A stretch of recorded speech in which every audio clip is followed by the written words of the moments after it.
Welcome back, ladies and gentlemen, to the Vinnie Eastwood Show on AmericanFreedomRadio.com. 5 days a week, ladies and gentlemen, you can tune in. Also, after the broadcast each day, normally we will be having a Skype chat with the listeners. So if you join us in the chat room at thevinnieeastwoodshow.com, we can give you the my Skype details, and you just ring me direct, and I add you in, and it's kind of like a little round table with the listeners, and sometimes the guests from the show hold over. For example, yesterday, Andrew Bashago had nearly about an hour and a half, nearly 2 hour conversation with us after the broadcast. So if you want to be able to get in touch with me or anybody else really, or feel like you're not quite so alone as a truther, I think that's the real problem with knowing what the heck is going on, is that you feel like you're the only one. And when you're hanging out with people who do know what's going on also, suddenly that feeling of loneliness disappears. And hopefully that'll be the way we continue forward in the future. My special guest is Bernard Mendez from bernardmendez.com and UFOQ&A.com. We were talking over the break about Phil Schneider.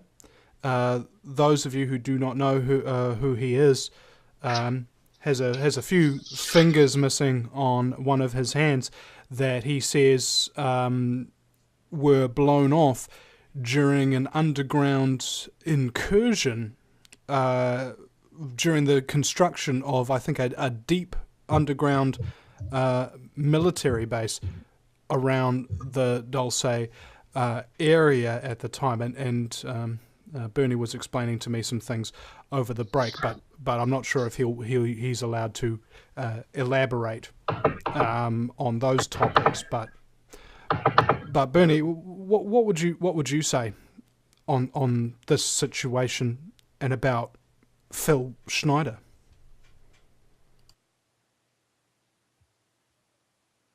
Phil Schneider was a good man.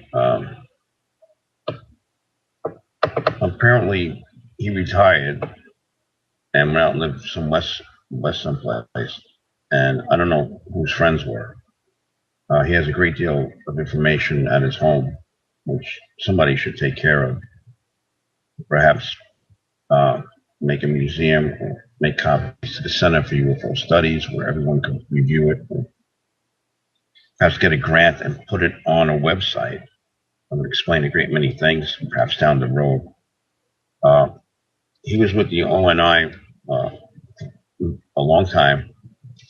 He died before his time. I think he had radiation poisoning besides his disability on his arm. I'm not sure. I know he was having problems in the area where he lived with intruders who were snooping on him.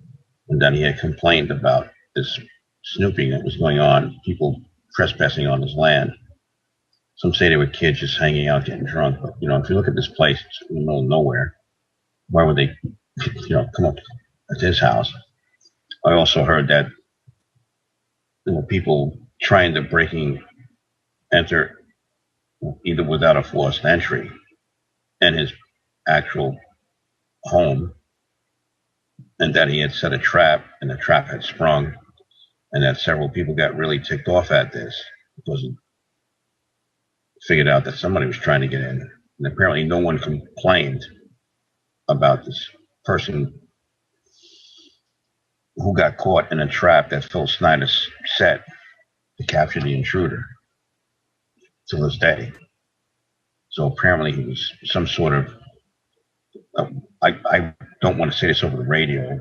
We have words here locally that we call people like that, whom you catch in the act of a crime and become deceased, or you set a trap for, you get caught and nobody shows up to claim the body, sort of thing. I'm not going to say what it's called. But, sort of like how a drug dealer may get robbed, but he doesn't go to the police or report that he was robbed. because he was We used to call him, doing something illegal. Similar principle, isn't it? I believe the person that was doing this didn't realize who Phil Snyder was, and we used to call him Zips when I was a kid. He was somebody that was, quite expendable, I guess. I'm sure eventually whoever sent him knows that, he got caught. Now, very interested to know who sent them. But I did write my congressman about this. And this is when I began growing very concerned. Someone very notable called me about his death. And he died before his time. And I really didn't want to step forward. I feel that stepping forward may lead to more incidences of this type. Although there's a great deal of people that seem to feel that stepping forward may prevent more of these instances, like Phil Snyder. He's not the only one. But there's a lot of people that got involved with ET programs that have met an early demise. Go ahead. I've got a pin on my shoulder, like how can I put this? I've met a lot of people doing this job who are, say, perhaps regular marijuana users, but they never say during the interviews in general that they are, because they fear repercussion from that vein, that everybody will call them a drug head or something of that nature. As a direct result of that fear of persecution, cannabis is still illegal. If everybody who used it regularly came out openly saying that, yes, I do, it wouldn't be illegal for long. It would, in fact, encourage others to come out and talk about it. And I see this as a similar principle with many fields of research. If you come out and reveal certain things, it encourages other people to come out and say similar things, like breaking the ice.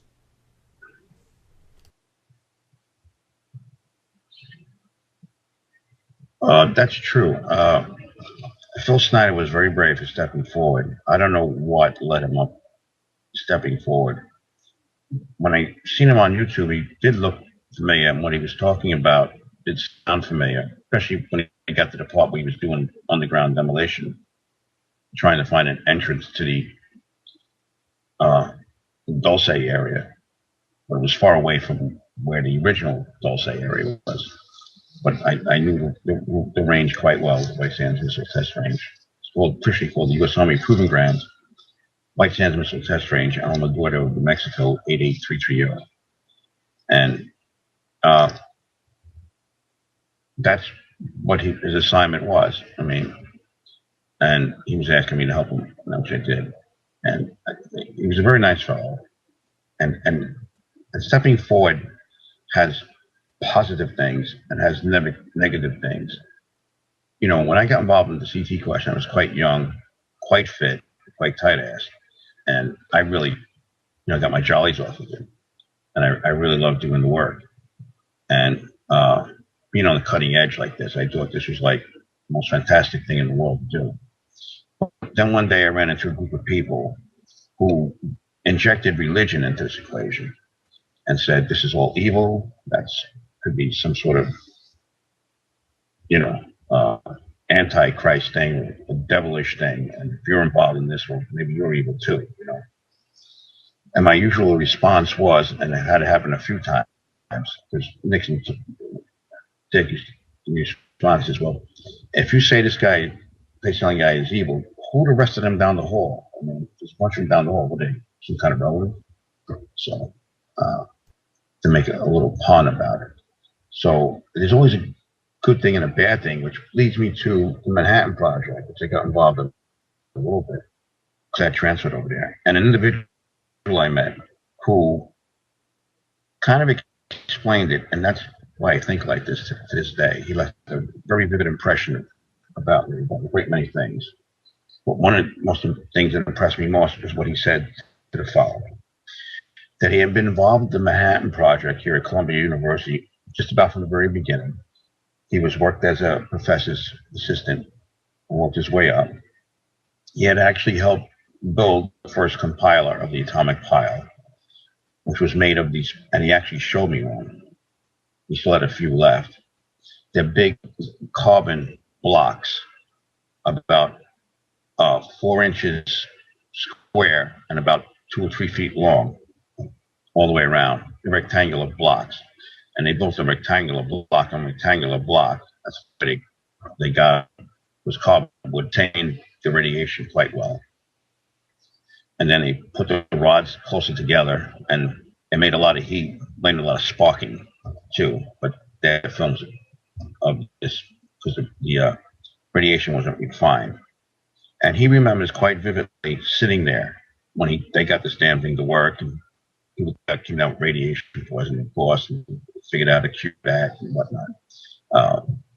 He remembered sitting there with his professors. Eventually, he rose to some level of prominence. I'm not going to mention his name, but he said that he envisioned the future from this, and he figured out that he could make cheaper electricity because it didn't cost anything for this atomic pile to run. Once you got it working, pull the rods in, you can run water through it and make steam. And when you make steam, you could turn the turbine. And when you turn the turbine, you can turn the generator and make very cheap electricity. And he thought this was the most fantastic thing he had ever done. He was so proud to be with this project. It gave him a great sense of joy to show up at work today, even though he got acute radiation poisoning. Eventually had to become disabled. But then years later, he found out something, that somebody actually had made a bomb,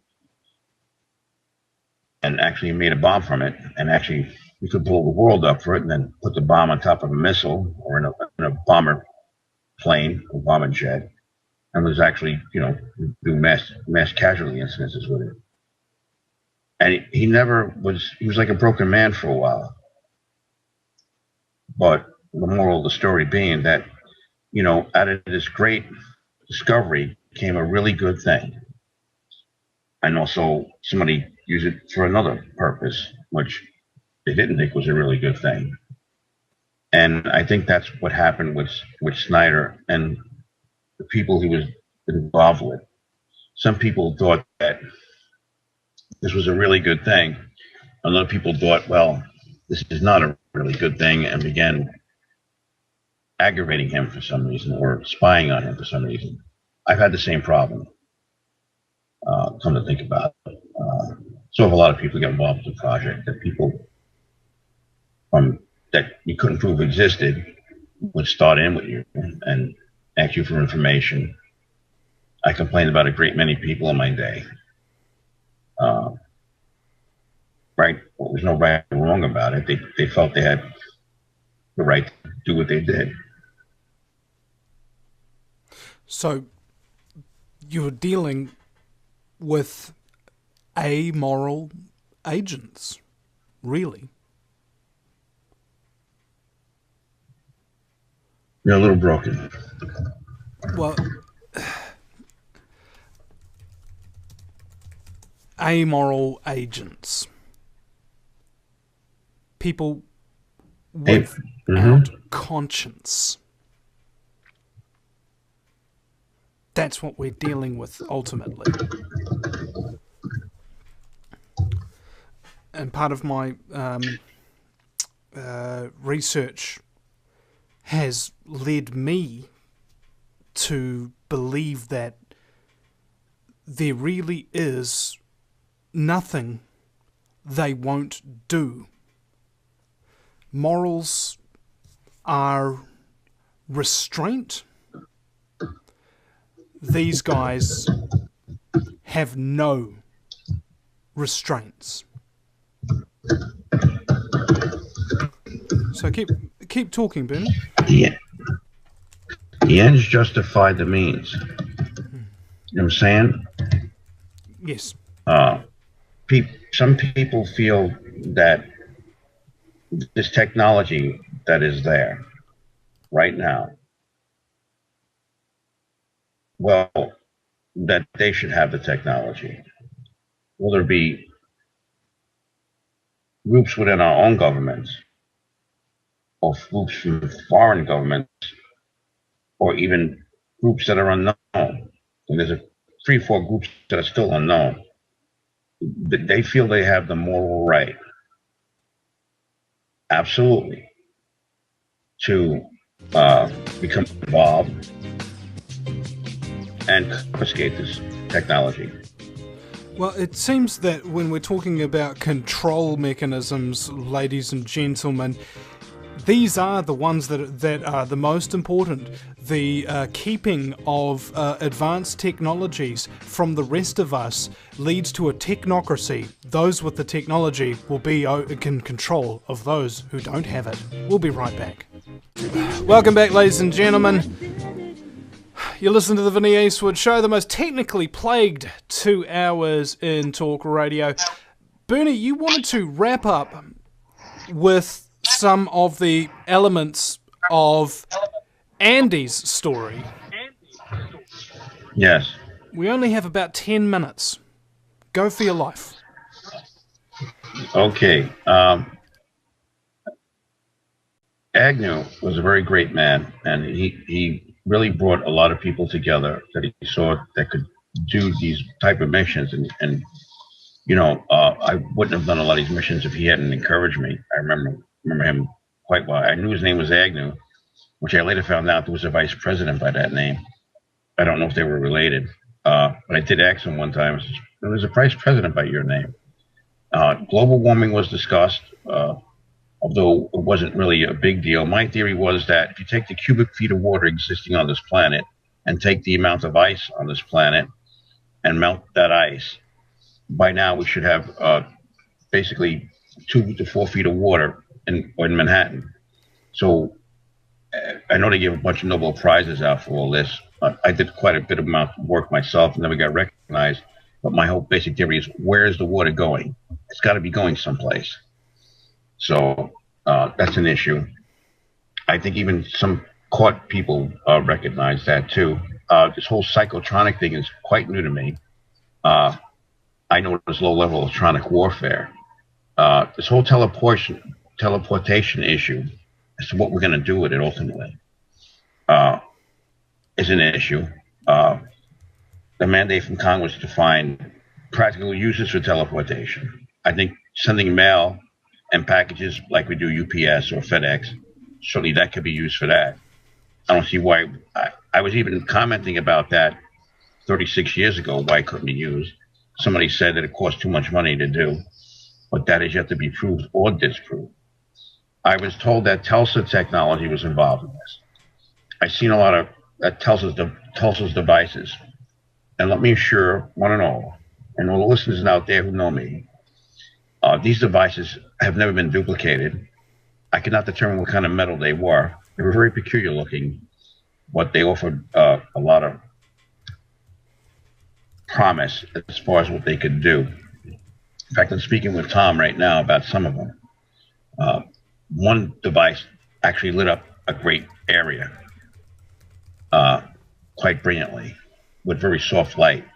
And I discovered that it was all protons inside. So when we generate power, with power generation, power transmission, which they know quite well, the generation side is electrons and protons. But apparently the aliens have separated these two, protons being for lighting, and the electrons being the more dynamic force is to move machinery.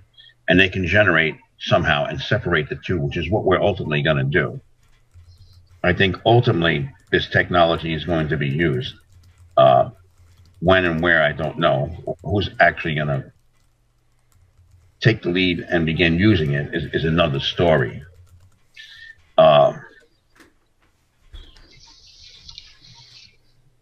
Whether or not Tulsa actually built some of these devices, I don't know. I'm beginning to get the impression that these devices were alien devices. Now, Andrew has a very specific concept of time and this time travel. I'm not disagreeing that that doesn't exist from time to time, or in minutes, or in hours ahead, back and forth, maybe as much as 3 days. But my theory, and it was the true prevailing theory that I knew, because I had a great professor, it was Dr. Ehrlichson, Dr. Robbins, and then Rico Fermi's team, and some of the professors down there, as well as some of the other professors I know. And they explain time very simply to me. Time is made of linear time and nonlinear time. Linear time being quite simple. You take time, start at point A and go to point B, point C, point D. And if you go back to point A and kill your parents, then you would not exist at point B, or you would affect some outcome in point D. Nonlinear time is the same thing, but when you go back to point A and say you kill your parents, there is no effect in point D. Apparently, something along that line is happening. Now, my view was that because when I went to these areas in the past, as well as the future, but I'll get to that. The whole future thing is a different story than the past. When I went to these past events, they didn't look around as thoroughly as I did. I looked around quite thoroughly, brought back samples, and I found something out. They weren't identical samples. This was some kind of artificial world. And the past events that we went to, and some of them quite elaborate, were not real. They appeared to be some sort of, now the word didn't exist at the time, hologram, or part mannequins, or part real beings. But there was one event, and Brett Stillings was involved in this one. So was I. Now, Brett went on a jump with a female. I don't recall her name. She's listed there. And apparently there was this kid that was involved, and it slid off. We had made a ramp. Andrew's father had helped the ramp. He went up there, and then he passed away after that. Sorry to see. To make sure the ramp was done properly so it wouldn't collapse, a dirt ramp. Because these creatures could not go uphill for some reason, which I filed a report about that too. And so when he made this ramp, apparently Brett and this female went up to this ramp, and they were checking it out, making sure what was going on. They had this corrugated tin on the side of the ramp they were going to strategically place. So if the ramp collapsed or started to collapse, the tin on the side would move, and then you would know it was partially collapsing. And apparently this young boy came out and got mauled by this creature and then died. Nobody was ever recovered. But when they came back, I was there because I was very busy that day. So they asked me to go back to this area and find out what happened and see if they could find this kid and bring him back, which is what I did. I didn't see any kid there, where the area that he told me was quite accurate, because there's one piece of tin there going down the side, and nothing. No kid was there. But then on our way back, this kid mysteriously appears. He runs up this ramp again, slides down the side, and this event happens all over again. So I said, let's go back, and then we'll come back with another team and find out what happened. Now, another team came back, and I'm not going to go into details because there's people questioning my integrity and whatnot. But this event happened for the third time. And an elaborate report was filed about this, and everyone was questioned very thoroughly, because now we took a casualty and everyone was accounted for. Now, what happened? Apparently some sort of term, which is the first time I heard it, I give you my word, called some kind of causality loop. We're in some kind of loop, and we don't know the cause. Something was causing this loop. Now, as to what was going on, I don't know. After that, I went home. I've never discussed that again until many years later. But apparently we were repeating this with different people. And that was my theory on this whole time travel business. You're going back to the same area. Something's repeating. You have different personnel, and there's an interaction of a similar or an alike event for some reason. Now, why somebody had created this world, most of it artificial, I don't know. There's got to be a point to it. There's got to be a purpose. Is it some kind of training? Is it some kind of way of instructing people about past events? I don't know. Future generations are going to eventually figure this out. And that's my time theory. Basically, I have a few other points to make with it. And that's how I came to that conclusion. Now, the future is more of an interesting concept. Now, we get into this whole idea recently, which is being discussed in certain circles, called mimicking. Whether these future jumps are mimicking us or we are mimicking them. That is a very good question, which I don't think is going to be answered by my generation. So future generations, you're going to answer this question. Could it be possible, applying the same theory that I have for linear and nonlinear time and past events, to go to the future events and kind of ask the question,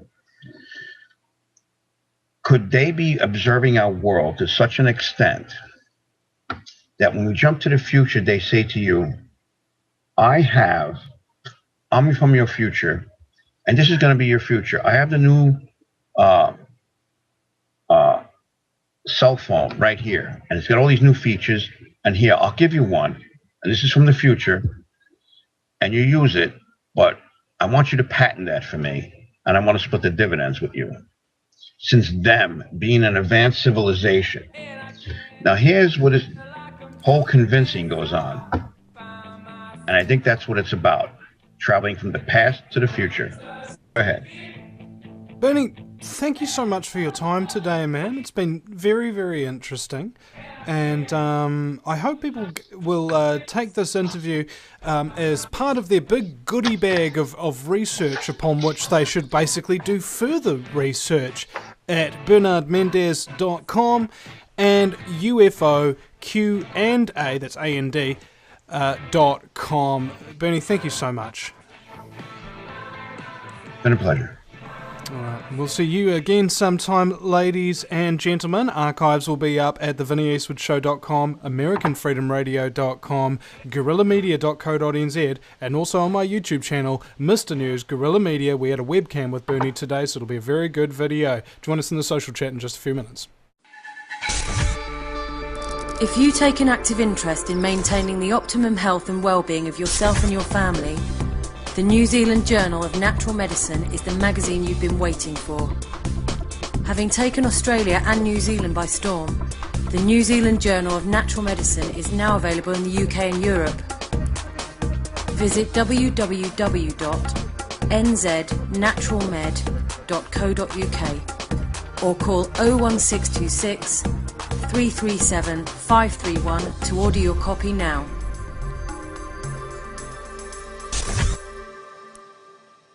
Do you realise every day we are being put under constant stress from wireless radiation? What's worse is that you don't even know that it's happening. It puts as much stress on our body as if we had a constant viral infection, draining our energy and sapping our strength, or just making us irritable and fatigued. These wireless fields are being emitted from computers, microwaves, mobile phones, power lines, and any electrical appliance. Now there is a solution. A group of research engineers in New Zealand have come up with an active shielding device that shields you from wireless radiation at a cellular level. Blue Shield comes in 3 models: a household, portable, and USB that plugs into any computer. The great thing about Blue Shield is it is very affordable and guaranteed to last. A one-off purchase will see you being protected for years to come. Visit AmericanFreedomRadio.com and click on the Blue Shield banner. Blue Shield, brought to you by thevinnieeastwoodshow.com.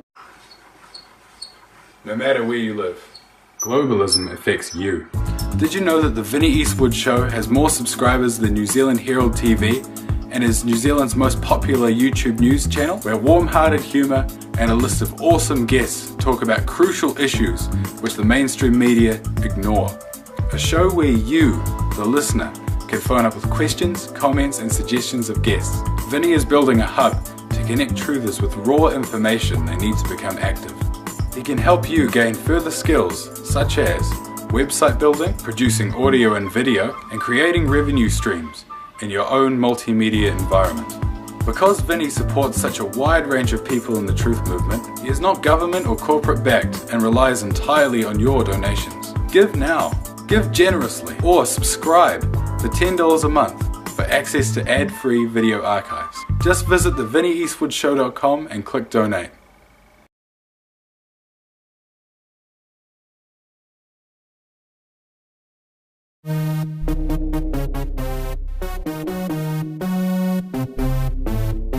Welcome back, ladies and gentlemen, to the Vinny Eastwood Show on AmericanFreedomRadio.com. 5 days a week, ladies and gentlemen, you can tune in. Also, after the broadcast each day, normally we will be having a Skype chat with the listeners. So if you join us in the chat room at thevinnyeastwoodshow.com, we can give you the my Skype details, and you just ring me direct, and I add you in, and it's kind of like a little... That feeling of loneliness disappears, and hopefully that'll be the way we continue forward in the future. My special guest is Bernard Mendez from bernardmendez.com and UFOQ&A.com. We were talking over the break about Phil Schneider. Those of you who do not know who he is, has a few fingers missing on one of his hands that he says a round table with the listeners, and sometimes the guests from the show hold over. For example, yesterday Andrew Bashago had nearly about an hour and a half, nearly 2 hour conversation with us after the broadcast. So if you want to be able to get in touch with me or anybody else really, or feel like you're not quite so alone as a truther, I think that's the real problem with knowing what the heck is going on, is that you feel like you're the only one. And when you're hanging out with people who do know what's going on also, suddenly Phil Schneider.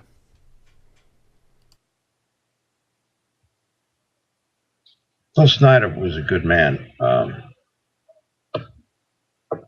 Apparently, he retired and went out and lived some west someplace.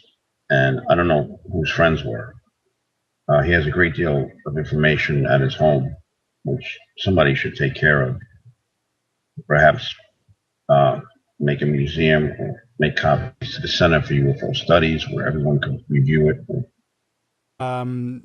Were blown off during an underground incursion during the construction of, I think, a deep underground military base around the Dulce area at the time. And Bernie was explaining to me some things over the break, but I'm not sure if he's allowed to elaborate on those topics. But Bernie, what would you say on this situation and about